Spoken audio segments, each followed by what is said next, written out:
and welcome into the show. It is Daniel Workman coming to you live from the Dreamagine Sports Studios. It is 9 a.m. on the East Coast. This is your 6 a.m. super early morning wake-up call out west and all time zones in between and around the world. Thanks for tuning in on this Monday morning. Hope you had a good weekend.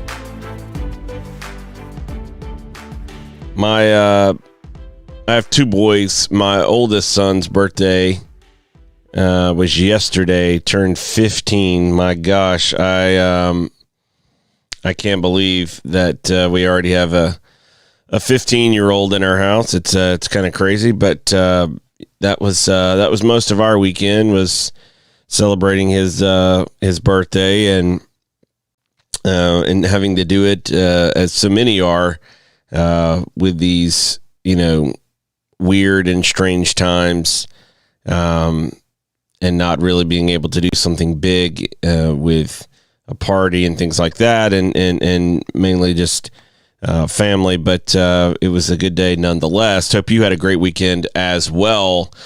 At the end of the week last week, news came out of some more details surrounding the MLS Academy League, Developmental Academy League. And, I had been looking at this and kind of, talking to some people behind the scenes before this announcement, and looking at U.S. youth soccer, looking at, the MLS, project, and was trying to ascertain what was coming.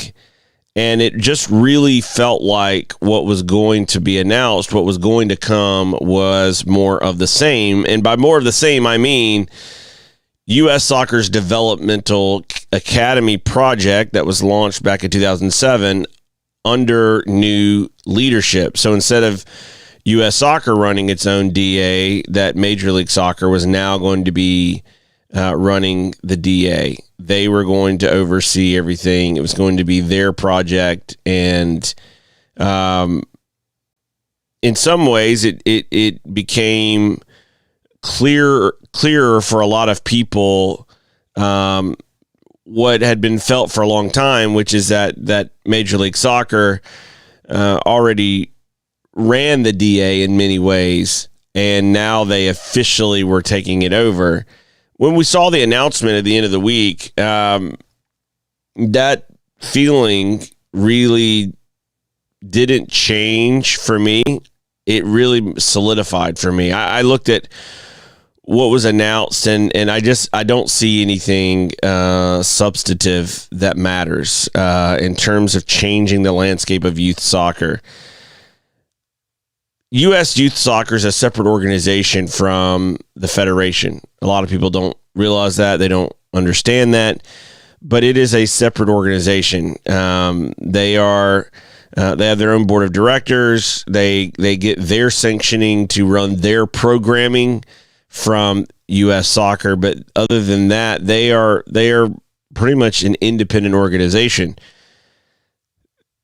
They were, from everything I was reading, really excited about the announcement that they had, created some kind of link between their organization and Major League Soccer. I read this and I just don't share their joy.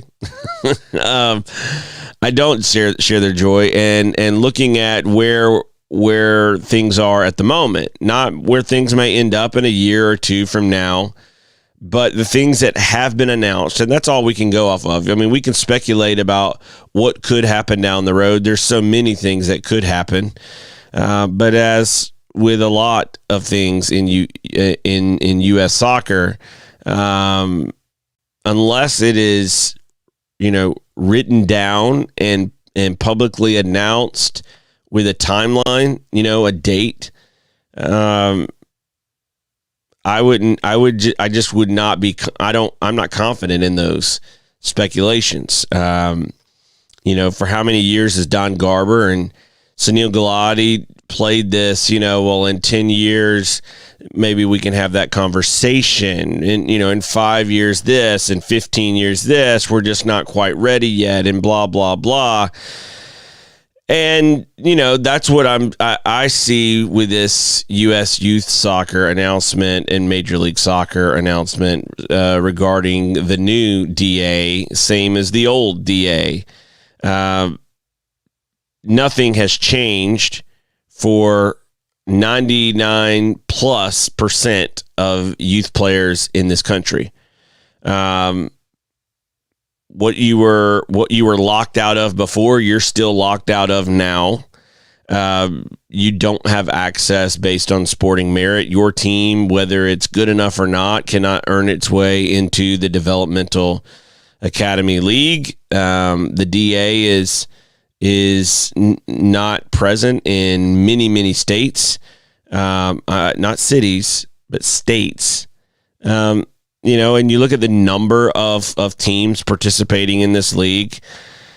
We're not changing the landscape here. You could take that number of teams and throw them in California, and I would call that a good start, not even good enough, but it would be a good start. You take that number of teams, 90s to the low hundreds, and spread that out over the entire country. That's not even really 2 clubs per state association. There's 55 youth state associations.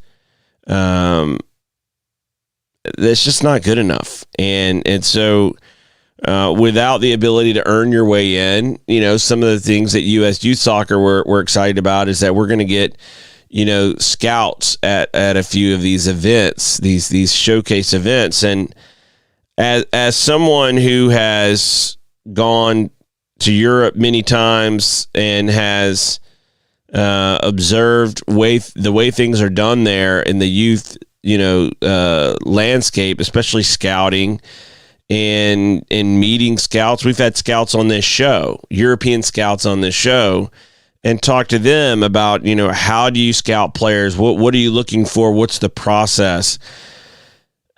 Showing up for a showcase event, if you're lucky and fortunate enough to get there for a couple days, is just not an efficient way to scout. It's not a good way to scout. And, unless there is a longer relationship between scout and player than just a couple of days, it's no different than a kid just showing up for a tryout. Maybe he has a horrible 2 days because he doesn't have chemistry with the players, because he doesn't know the coaching staff. Maybe he's new to the area. Maybe he's coming off of a cold. There's so many factors when you show up to a tryout for a couple of days, and it may or may not go well.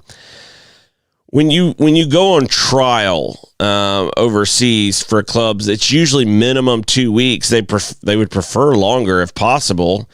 And why do they prefer that? Because they want to see you in a day-to-day environment. They want to see over time, what are your habits? What are your tendencies? How do you adjust? How quickly do you acclimate to a new environment, new coaching staff, new players to play with? Soccer's got a lot of moving parts as a player. Knowing your teammates' tendencies, knowing what your coaches are looking for, style of play. Maybe they play a little bit differently than you're used to, and when you come in, you have to adjust, and they also have to make some adjustments to you. They may not quite know what your speed is, or speed of play is, or how fast you read the game, or what your preferences are when you have the ball at your feet. All of those things are factors in how you scout players, how you understand who they are, what their strengths are, as well as what their weaknesses may be. If you rely on scouting millions of players by having just very few participate in a showcase, we're not scratching the surface of scouting in America. That's a dog and pony show. That is not substantive change. That does not bring scouting to all American players.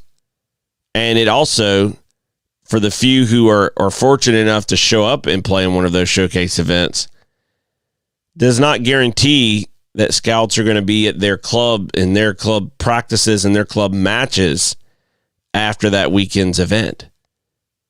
Scouting's a long view courtship.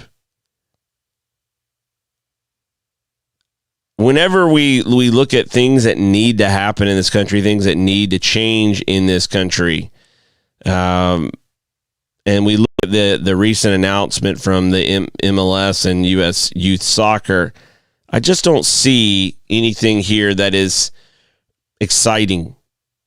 Maybe one day, maybe something else comes out. Maybe Major League Soccer actually on the youth side says, "Hey, let's do this even bigger and let's get more involved." But until then, this is the new DA meets the old DA, just run by Major League Soccer, not the federation, and it's unfortunate. It's unfortunate for so many people.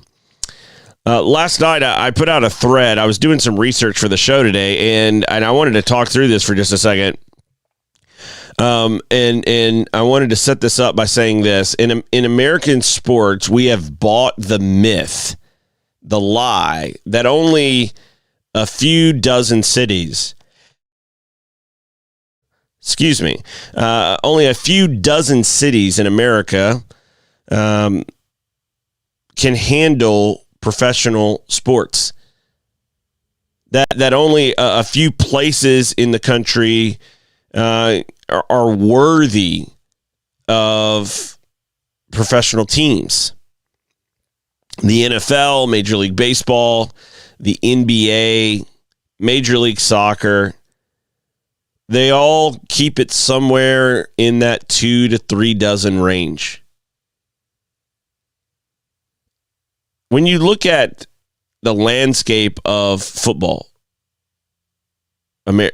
soccer, not American football, but football around the world, you have professional clubs coming from all sorts of cities. Some cities with multiple professional clubs, not amateur clubs, right? Anybody can go out and start a small amateur club and have a few hundred members and play. I'm not talking about that. I'm talking about bona fide professional clubs. In and around major metro markets, in Europe, you have multiple, and usually you have even more than one at the first division level, but you have multiple tiers of professional clubs. And that got me thinking about America and the size of this country and the size of our cities in this country. Some of our cities are really big compared to what we see overseas. Really big, like Amsterdam's a little over 1 million people. And you have Ajax. That's tiny as a city compared to cities in America. Doing some research, I found that there are 110 U.S. metro areas of populations of at least 500,000 people. And there are more than 215 U.S. metro areas of more than 200,000 people. And so that got me to thinking, like, what if we just used 200,000 people as a metric for, one pro club for every 200,000 people? What would that look like? Not saying that should be a mandate. I'm just saying let's say that for every 200,000 people we could have on average a bona fide professional club. Now, let me say that is not saying that each of those clubs are running $100 million budgets and having Messi and Ronaldo type salaries on their books. That's not what I'm saying, but I'm saying they are professional clubs. They're paying their players a wage. It might be what you consider to be part-time wages, like $1,000 a week, $500 a week, $100 a week, but they're paying their players. If we base that off of one pro club for every 200,000 people, check this out. The New York City metro area by itself could support 100 clubs. LA Metro, 66. Chicago Metro, 47. Dallas-Fort Worth Metro, 37. Houston Metro, 35. The DC, Maryland, Northern Virginia Metro, the DMV, could support 31. Miami-Fort Lauderdale Metro could support 30 clubs. Philly Metro, 30 clubs. Atlanta Metro, 30 clubs. Phoenix Metro, 25 clubs. That's the top 10 metro markets in this country. That's 431 professional clubs for the top 10 U.S. metro markets alone. For metro markets of 200,000 plus, meaning the New York City at number one, all the way down to that roughly 215th city. If you were to use that same ratio of 200,000 people for every one professional club, that would roughly translate to more than 1,000 professional clubs in this country. So when we talk about providing opportunities and access, and we announce 100 clubs in a DA that has entire states in this country not represented for youth amateur soccer, which should be the base of what we do, meaning there should be tons. This should be the biggest number in a pyramid. And we do some extrapolation here of using a 200,000 person number as a metric for a pro club, and that for me is conservative. We know that there are smaller cities playing in the first division in Europe. Eibar with like 30,000 people playing in the first division in Spain. Villarreal, less than 100,000 people playing in Spain.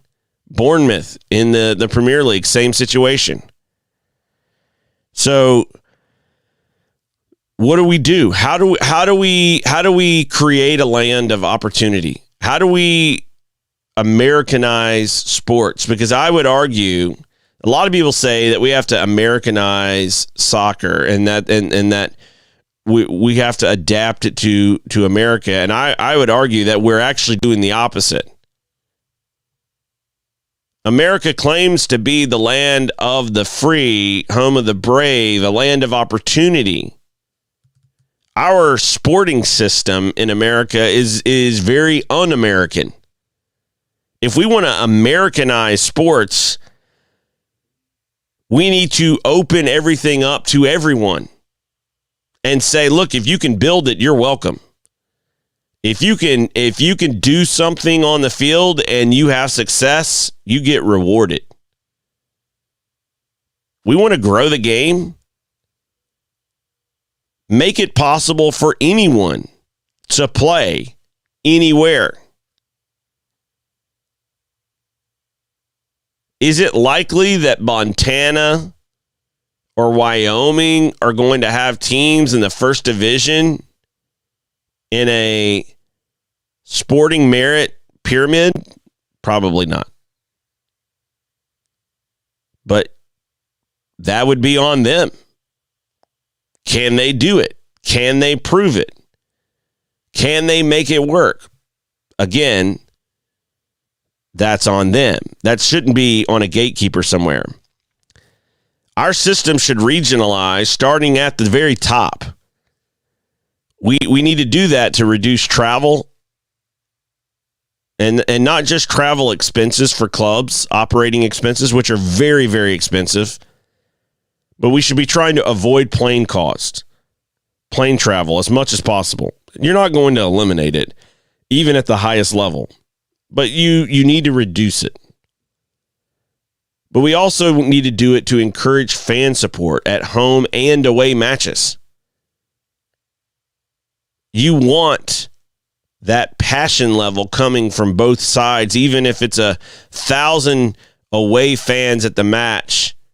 There's energy there, and it's fantastic. We need to build local and regional rivalries. We need to have that passion and building passion, authentic passion for the sport and for the teams to be real. America has enough cities with populations large enough to support pro soccer. We don't need Canada. We don't need Toronto, Vancouver, Montreal. Look, you guys go play in the Canadian Premier League. We don't need you. And we shouldn't be trying to operate outside of our borders. We've got enough cities to worry about, as we just talked about. We have more than 200 cities in this country with populations of more than 200,000 people. We don't need those three cities. We don't need to be building North American leagues. We need to just open up opportunity for American clubs.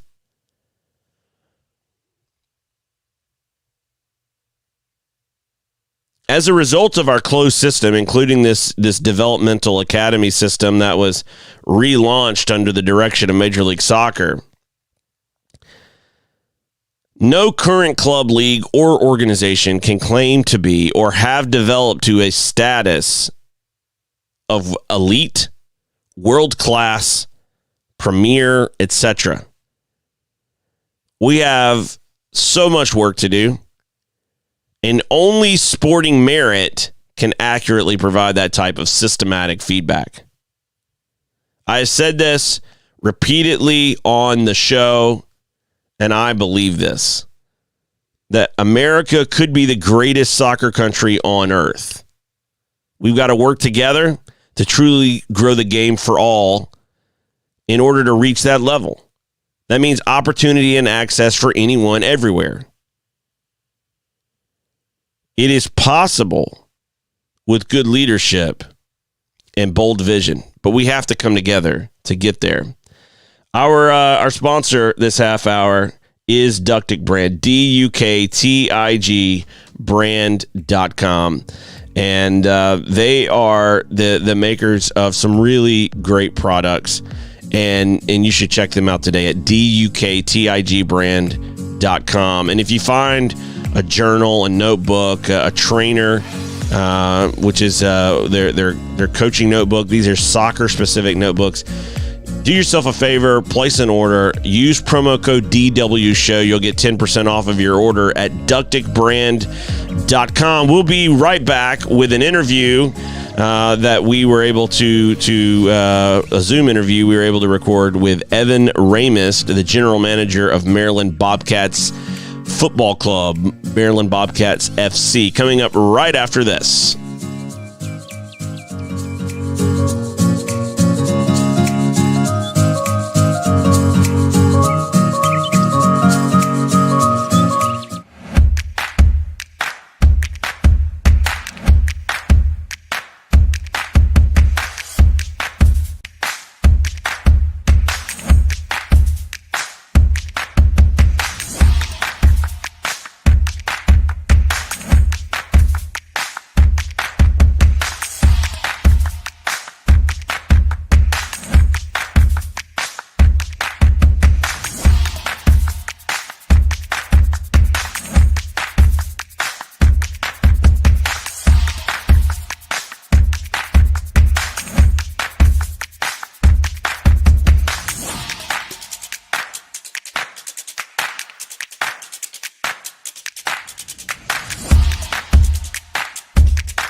Welcome back into the show. Thanks for tuning in again. Today, we are joined by the general manager of the Maryland Bobcats Football Club, Evan Ramist. Evan, welcome to the show. How are you today?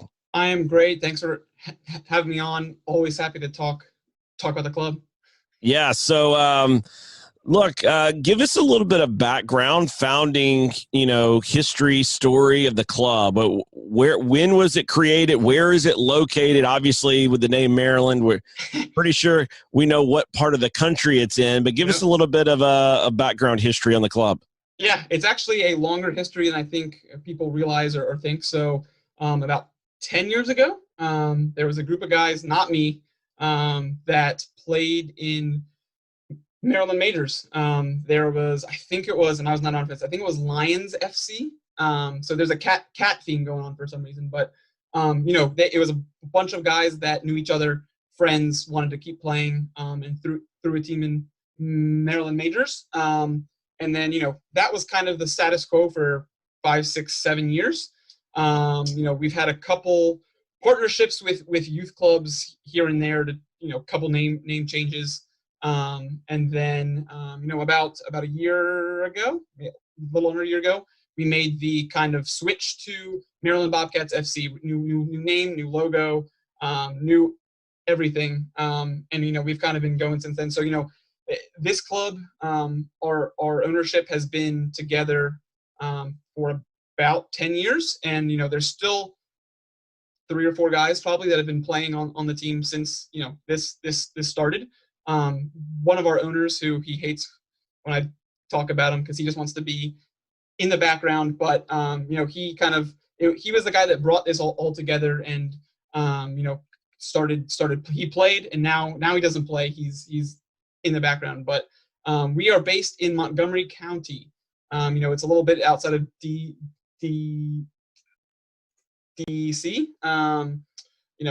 It's the majority of our roster, probably about 70 to 80%, are friends, right? It's guys that met in youth soccer, lived next door to each other, played with each other in college, against each other in college. And that's kind of how we pieced this team together, is like, we had 6 guys, and those guys each had a friend or two, and they had a friend. And it's pretty unique that 95% of our roster lives and works in either Montgomery County, PG County, or Baltimore. And the other 5% don't, but that's a couple guys. But it's really a bunch of local guys that maybe they went and played overseas, maybe they played in MLS, USL, wherever, but now they're kind of coming together for this project, and playing for us. And it's awesome to see what we're trying to build with a bunch of guys that have that kind of history, and so that's been pretty cool. So in terms of the location, for the audience that's not familiar with the DC, Maryland, Northern Virginia area, Montgomery County, PG County, there, if I'm remember correctly, they are neighboring counties that would be considered part of that kind of DC, Correct. Baltimore kind of metroplex area, right? Yeah. In between DC and Baltimore. Exactly. Yep. And so, like, I personally live in Baltimore, so it's a pretty quick drive, but we also have some guys and fans that have come from DC, and so that's pretty close too. So it's pretty cool to have 2 decent sized cities an hour apart from each other, and Montgomery County kind of sits directly in between those 2. So it's it's an area with a diverse community. It's there, there's tons of schools, both high schools and colleges. And there's just a lot of people. So, it's kind of that people that don't want to live in Baltimore, don't want to live in DC, but maybe work in one of the 2, that kind of, live in that area. So in terms of the makeup of the team, we were DMing a little bit back and forth before this interview. Mm-hmm. And one of the things that I found pretty intriguing is kind of the profile of the players of the club, the makeup of the club, as well as the ownership of the club. Tell us a little bit about that. What's up with that part of the story? Yeah, so we are a predominantly minority-based ownership. Actually 100% minority-based ownership and minority-based roster. So in the UPSL National Final, I think we had 7 different countries represented in guys that played just in the final, and the majority of those are African. So we had, and I apologize to the guys in advance of the countries that I'm going to miss, but Nigeria, Ghana, Sierra Leone, Mali.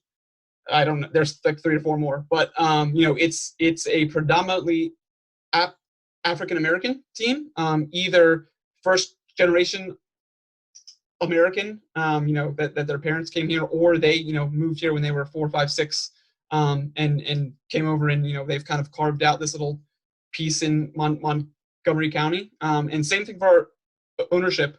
One of our owners is Nigerian, and I don't know what the other 2 are, but they're also minority. So it is a really different kind of club.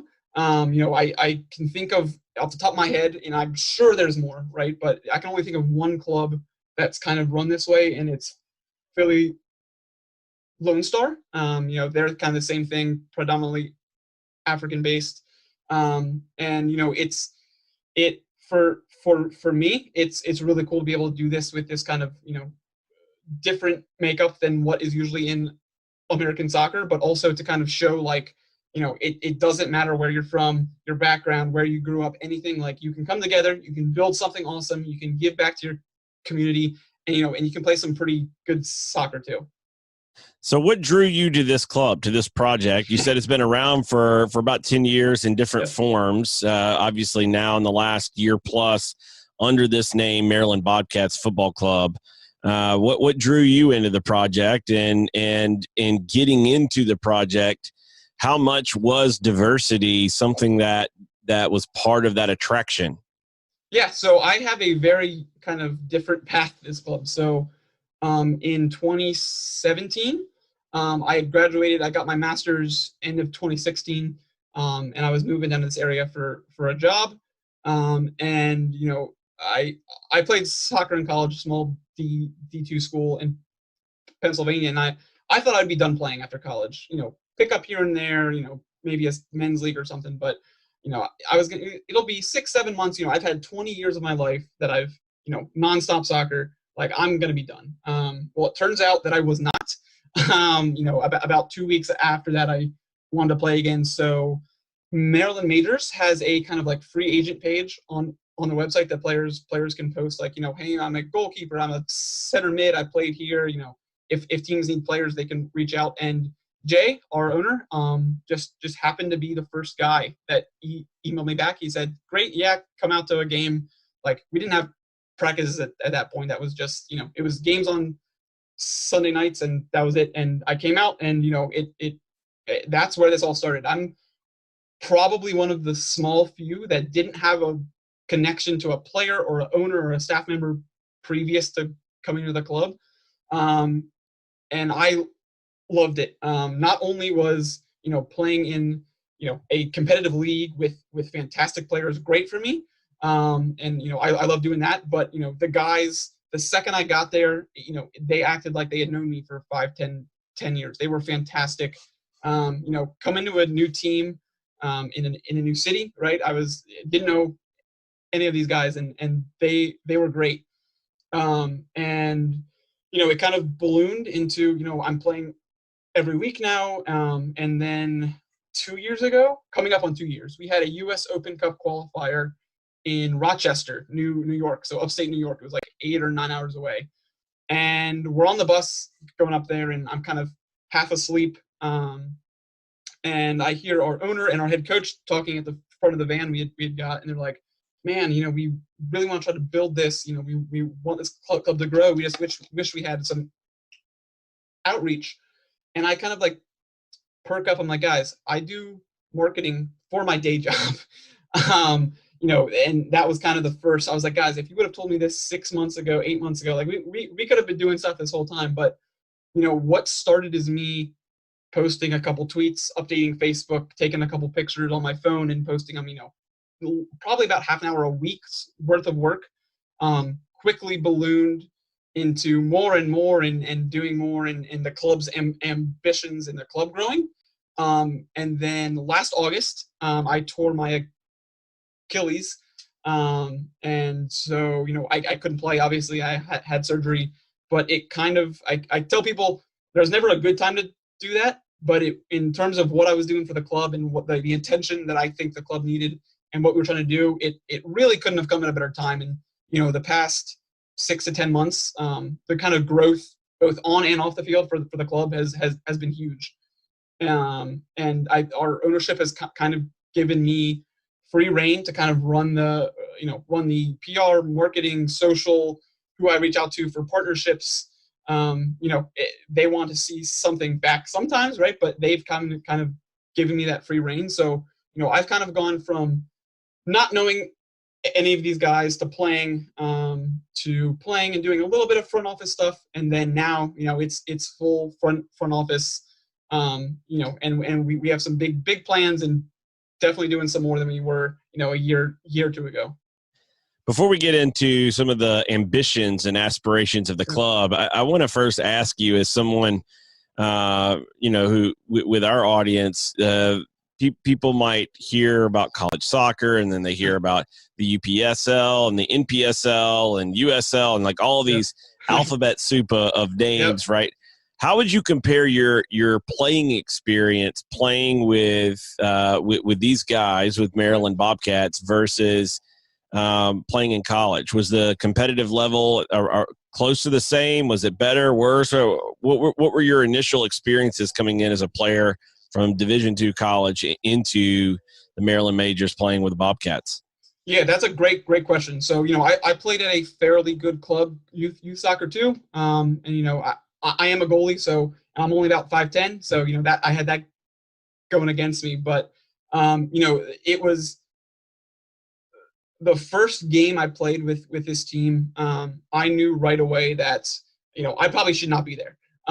These guys were head and shoulders, both maybe not as much playing wise, but thinking the game and understanding the nuances and what needs to happen. And you could take a left wing and put him at right back, and he had an idea of what to do. Right, the kind of quickness, which how they thought the game, and how calm they were in the back of the ball was it was incredible. I keep saying that anytime I was on the field, whether that be in Maryland Majors, friendlies, U.S. Open Cup qualifiers, UPSL, whatever, I was the 11th best guy on the field for our team, because the 10 guys in front of me were incredible.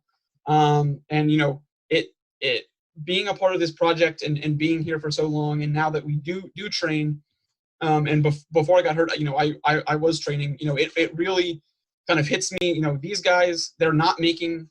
They have jobs, they have kids, they have other stuff going on. But it being around them at training, a couple days a week here and there, and then also becoming friends with them and talking to them more off the field, and knowing how much work they put in, how much they love soccer. I hadn't really been around a culture like that in my playing career. Like, sure, college, you're kind of forced into that culture because you live there. You have to go to practice. You have to go to games. And I played with some great players in club and youth soccer and in college. And some of my best friends now are were on my team in college. But this team we have at this club right now. Kind of how much they love soccer and they love the work by themselves, whether it's running, whether it's going to a wall at the park and for an hour and a half and passing with themselves, whether it's working on tactics, talking off the field. It really, it was kind of mind opening to me as to like, okay, this is what guys that really love the game and really want to get better is like. And again, I keep saying this club is different, has a different mindset. And I think the players that we have, and I don't know if it's a background thing, a culture thing. If to me, it's like we have something to prove. The guys have something to prove because we have a bunch of guys that in my opinion should be making money playing soccer somewhere.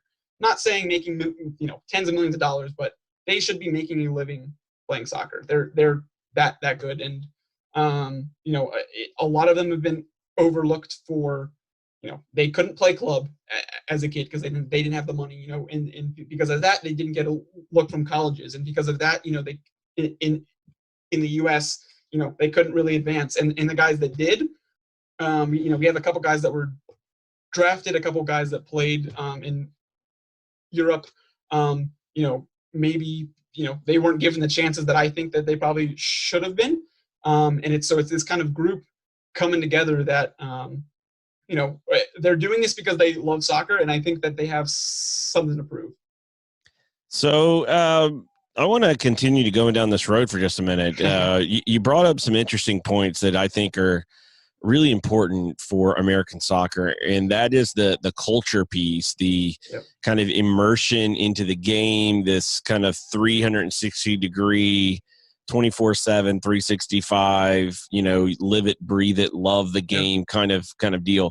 So when you were coming up as a youth player in the club system and then playing in college, getting to the Bobcats and then experiencing this kind of it's almost like going from black and white television to color TV, right? It's just this idea that the world's now in color.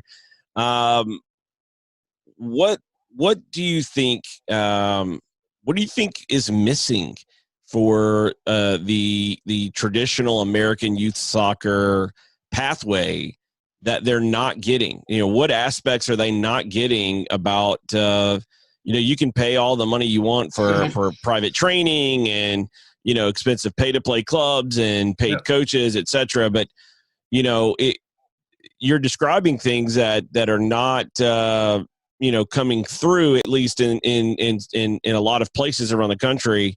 What are we missing in American youth soccer that's not getting players the full 24/7, 365 culture part of the game experience for these players? Yeah, I think there's two big things. There's 100 small things, right? But in my opinion, there's two big things. One, and I didn't do this, when as much when I was a youth soccer player, and honestly, like, it probably didn't kick in until about my sophomore year of college. Is players and guys and girls that really like to play soccer and they like to do it by themselves, right? It's not just going to training 2-3 times a week for those 2 hours. You get instructions from your coach, you go home. Okay, that's it. It's, wanting to go out on Sunday when it's rainy and 45 degrees and have a wall and kick back and forth. It's wanting to call up your buddies and go down to the park and play 3-on-3 for 2 or 3 hours. It's that kind of internal drive, in my opinion, that let's do more than go to training, right? And it's probably tied a little bit to the, hey, we're paying this money to play, like we should be getting enough out of it that we don't have to do this by ourselves. And I think just from being around this team, and even in club, in college, the best players that I played with were normally the ones that did do stuff by themselves and worked out by themselves, and spent hours with the ball, juggling or having a wall or something. I think that, and it's probably part of that pay to play, expensive club thing, that, look, we're paying X amount, we have 3 practices a week. That's good, right? I'm getting all the training that I need, and it's not this, hunger to kind of go and train on yourself before practice, after practice, the days you don't have training. And that's why, like, for me in college, it probably took sophomore, junior year, and I was like, hey, look, like, I want to get better. This is fun. Like, let's show up to practice an hour early, get a workout in, stuff that I know that I need to get better on for me.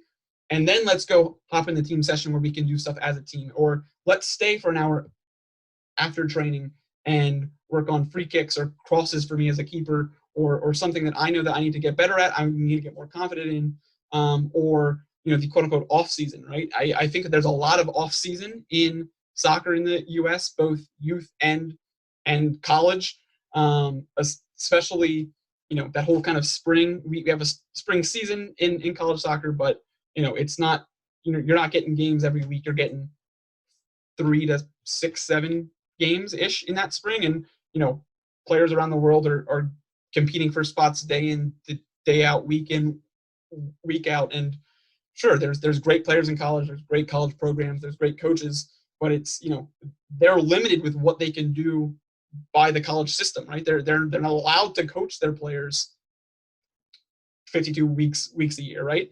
Um, I think that's one of the big things, is this kind of like internal drive for whatever reason, that you know the majority of players in the U.S. don't have, or maybe aren't doing as much as they could or should. And part two of that is something I think that our club is trying to fix. Is there's not, there's not there's youth soccer in college, and that's what people think, right? We play youth soccer because we want to get into college and play in college, and that's it. And there's not these clubs with these men's teams, first teams, even if it's Maryland Majors or a Sunday league or an adult league. There's not these clubs with a quote unquote first team at the top for younger players to look up to, right? There's this U18 plays with U18, and if you're 11 and 12, you play U12. If you're 14, you play U14, and it's kind of fixed into those brackets, right? It's not like hey, this 13-year-old is really good, let's bump up to U17 and see how he plays.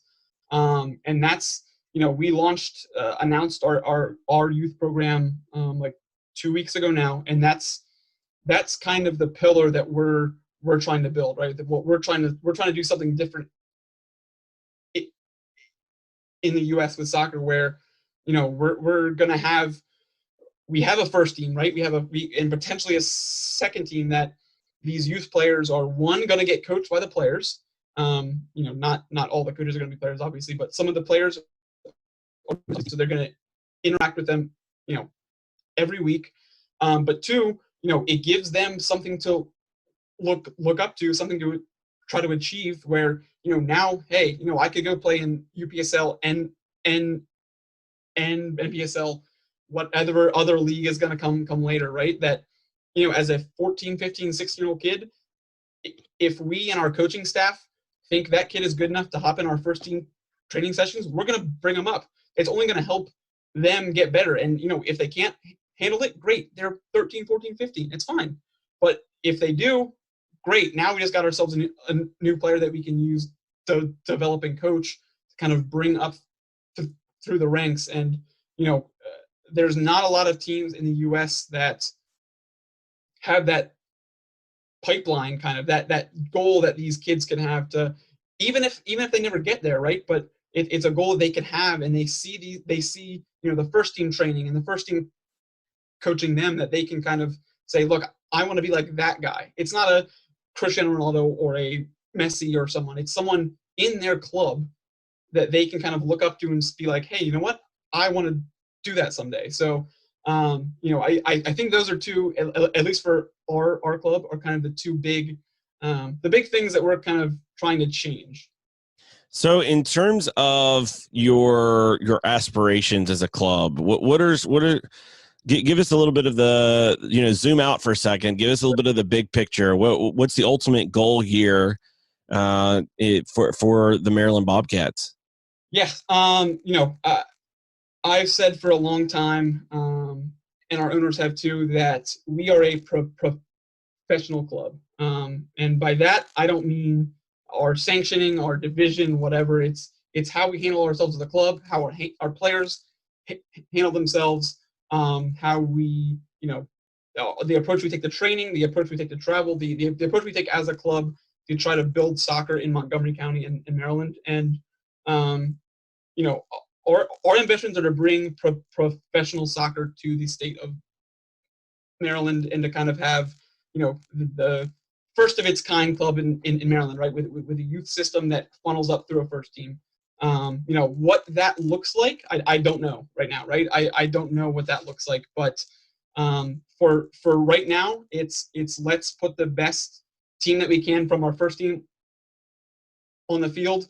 And also, let's develop and coach the next generation of not just players, but people in Maryland, right? That even if it's not soccer, if it's cooking or their own business or whatever, a drive and a work ethic that that is going to carry on beyond soccer. So, we have pretty big goals. There's a lot of stuff go, going on that we're doing, but the ultimate goal, my dream, would be to bring a fully professional team to this area. So for your club, and with those aspirations, how important is it for you all to build deep ties and relationships in your local communities there in Montgomery and PG County? Yeah, that's huge. I think that our ownership. You kind of asked earlier, what kind of drew me to this project and this club, and beyond the playing aspect, when I was playing, is the more I was around the guys, and more specifically our ownership, is they don't just want to be a soccer team. They don't want to be just they show up on the weekend, we get some fans, and then we go home. They want to build something bigger than them in the community.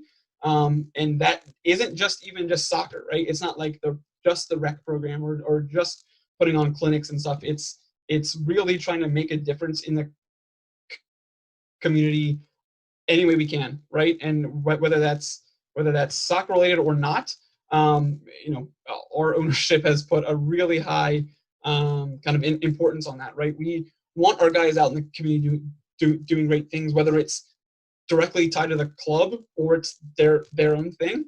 We have one player right now that he started his own charity, and it actually started before this whole pandemic started. But he's handing out 50, 100, 200 meals a week by himself and his family, to people in Montgomery and PG County that need it, and he's doing that because he saw a need.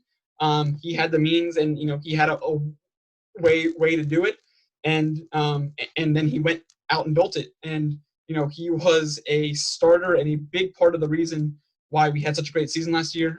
He started the national championship and the semifinal, and I want to say the quarterfinal and the round before that too, and played the entire game, right? So he's a pretty darn good player.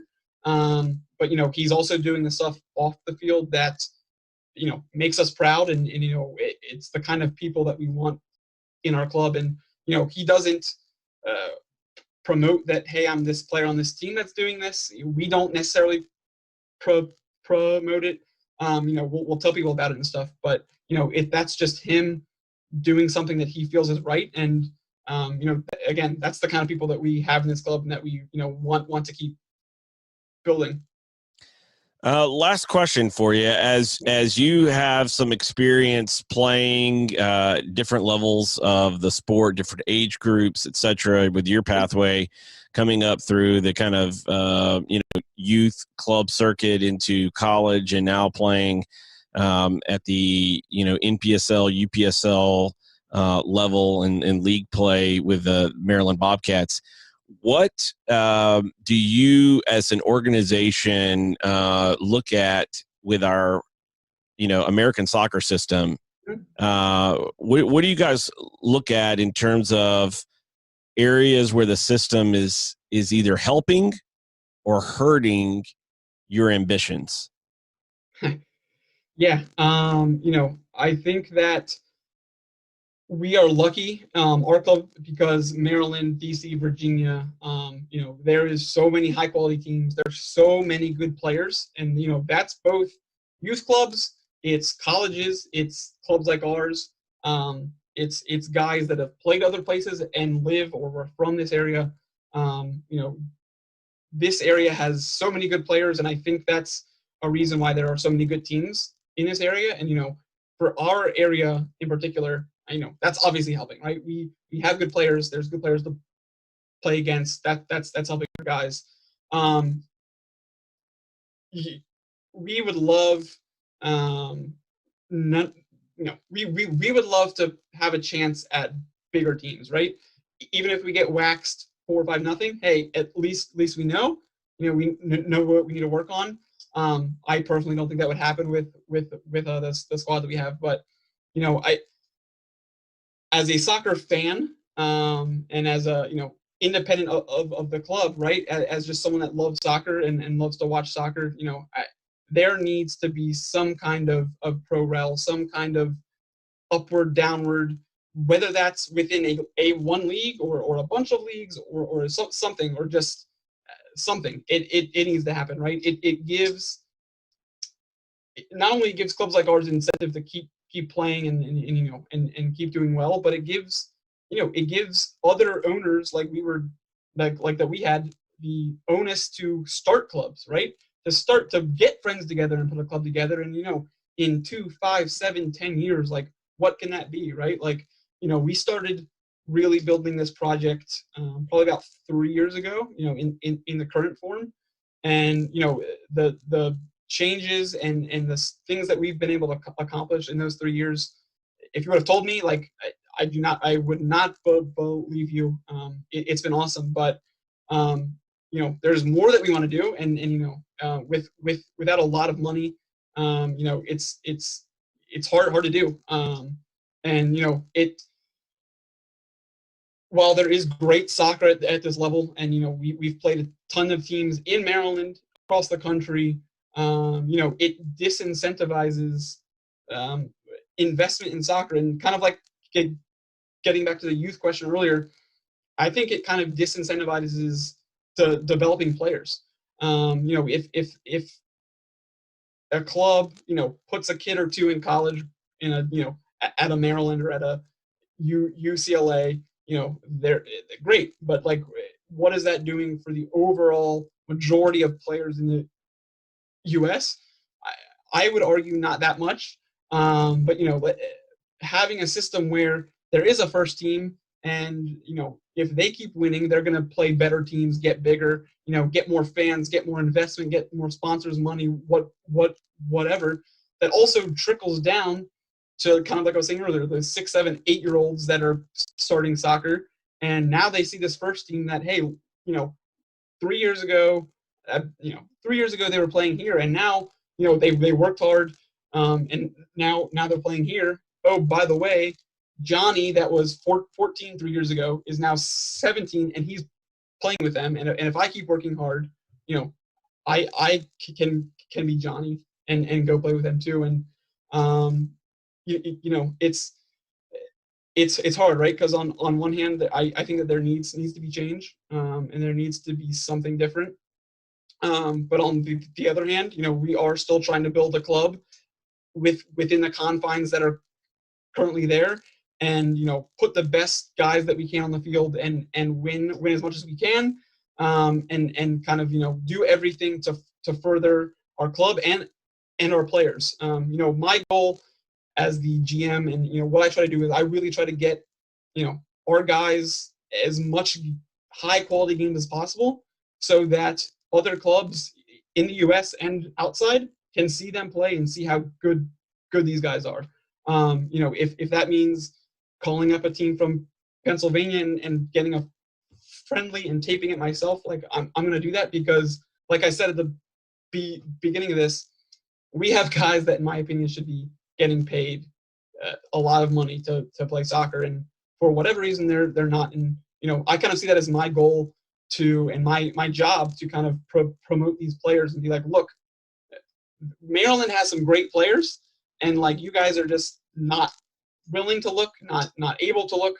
And that's what I want. That's what I want to do. So, I think that on the flip side, we do have youth clubs, and not all of them are terrible, and there's a lot that are great and have great coaches and coaches that really care about soccer. But again, we're trying to build something different in U.S. soccer, where there is a first team to kind of look up to, because I think that's what helps drive these kids to try to play, right? Like, I looked up to John Harkes when I was a kid, but he didn't play in my town, and if there's kids that our players can coach, that then they come out and see him on the weekends, that's great, and that's really what we're trying to do.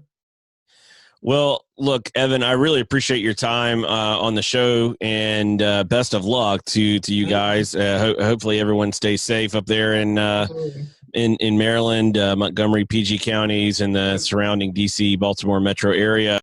I know your Twitter feed's at MD Bobcats FC. Is there a website or any other place people could connect with you guys in your club? It is. Yeah. So our website is MarylandBobcatsFC.com, and that has schedules for both our teams, as well as information on our youth program, as well as our shop with our awesome kits. And we also have an Instagram that is the same as Twitter, at MD Bobcats FC, and Facebook is Maryland Bobcats FC. Super active on all of them. If you tweet, Facebook, Instagram, anything, it's going to be me. So you'll be talking to me. I'm the guy that's kind of behind all that. So yeah, we love people to, we're going to stream games, watch, come out, and anything that they can do. Well, we appreciate you coming on the show. Thanks so much for joining us. Again, best of luck with the club in the future, and especially coming out of this pandemic.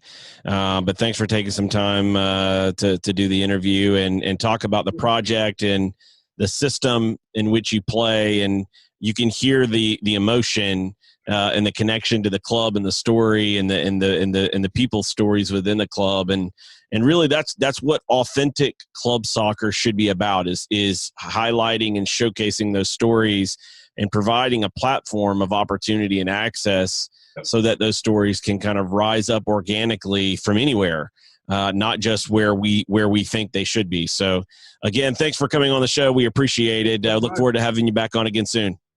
Absolutely. Thank you. Thank you. See you later. See ya.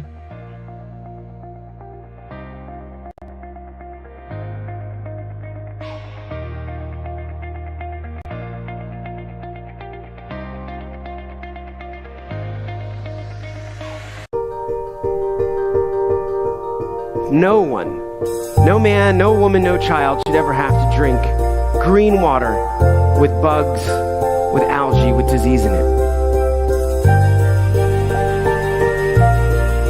Bad water and a lack of toilets kills more people than all the wars in the world. We know how to bring clean drinking water right now to every single person on earth. And when you can bring water into communities, it truly transforms them. It changes everything. Or you could know that you'd made a difference. You could know that you had truly impacted the life of a family, of a community, of a region. There was either clean water or there wasn't. We believe in a world where every single person has clean and safe water to drink, and we will continue fighting until that happens.